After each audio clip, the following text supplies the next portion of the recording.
how you doing? I hope you're having a good week so far, or weekend, whenever it is. Could be 3 o'clock in the morning for all I know. Anyway, wanted to talk about strings, and specifically flatwound strings, because I've been trying them on my Gretsch for the last couple of months. I got inspired, went to see a kind of Americana alt-country songwriter called Jared Dickerson. Saw him first when he supported Amanda Shires in Glasgow, and then he did a gig with his wife at the Hug and Pint in Glasgow about a year later. And he did a lot of acoustic stuff, but he had a Gretsch as well, which he played. Work it on now, through the dark and through the town, 'cause life, oh life, and it'll knock you down. And it ain't for the faint of heart. No, It was a vintage Gretsch, to be fair, with Dynasonic pickups and stuff, so very different to this. Which is an electromatic and, an import guitar, as you would call it, etc. So it was a much better guitar anyway. But I asked him about his sound, and he was telling me that he used Tomastik Flatwound strings. So I thought I'd give him a try. So these are the ones that I put on. I've experimented with different gauges and stuff before, and different types of strings on this, because it's got a slightly shorter scale than your average Gibson, and it has a Bigsby.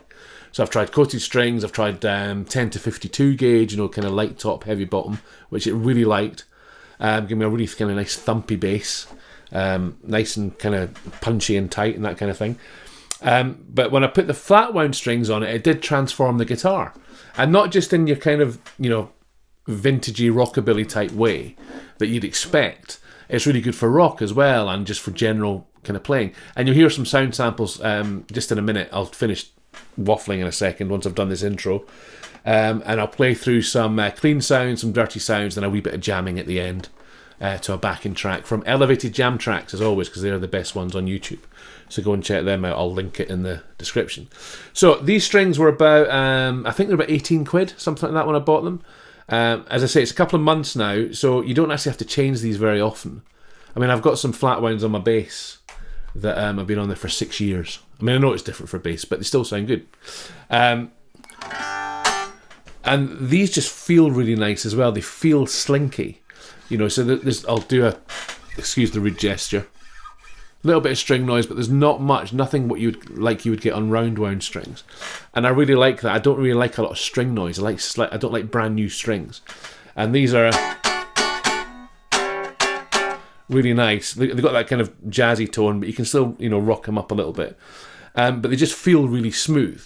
Now with flatwound strings, the difference between those and round wound is literally a flat wire that's got a wrapping around it, rather than a round wire that's got a wrapping around it. That applies to the because this has got a wound G, so this applies to the bottom 4 strings, and the top 2 strings are just strings. They're not anything special. So so you feel most of the difference in the bass end. And it can feel almost kind of dead, but it's quite, through an amp, it's quite punchy and thuddy and piano-like, which I like, which is cool. So, have a listen to the sound samples. If you haven't tried flatwounds, give them a go. If you have tried flatwounds, let me know your experience. Not just for these type of guitars either. Try them on a Tele or a Strat or a Les Paul or an SG or a Jackson.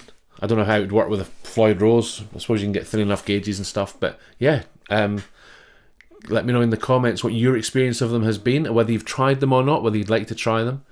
And I'll see you again soon.